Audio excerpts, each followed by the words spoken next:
Zee 24 तास एक पाऊल पुढे। आणि सुजलाम सुफलाम अशी ओळख असणाऱ्या महाराष्ट्रात एक कळशी पाणी 5 ते 10 रुपयात विकत घ्यावं लागतंय। ही कहाणी आहे जालन्यातली।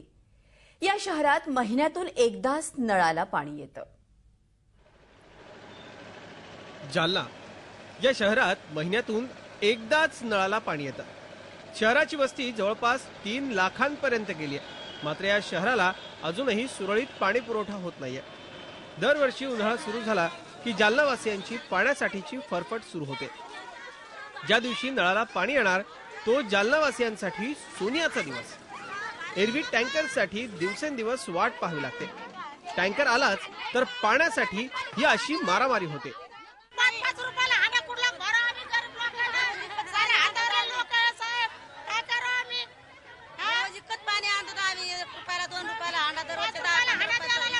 टँकर रोज येतो, टँकर येतो,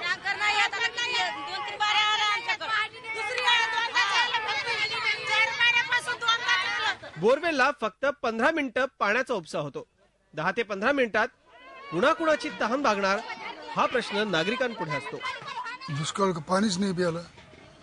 पाणी वरून बी निसर्गाचं पाणी, तुम्ही बी महिन्याला पाणी देत नाही। तुम्ही एक महिना झालं तरी पाणी नळाला। एवढी वस्ती शंकरनगर संजयनगर जवळजवळ 10,000 वस्तीचं घर आहे, वस्ती आहे। प्यायला पाणी नुसती एवढी बोरिंग चालू इथं, बाकी पाणी नाही लोकांना प्यायला कुठं। महिना एक तर नळाला पाणी येत नाही, पाणी भेटत नाही, पाण्यासाठी भांडणं होते। जालना शहराला घाणेवाडी तलावातून पाणी पुरवठा होतो। मात्र तलावाची अशी भयानक अवस्था झाली आहे की औषधालाही पाणी नाही।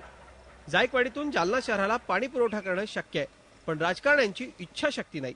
घाड़ीवाड़े तालाब में ना 2 महीने पहले पानी ड्राई हो गया।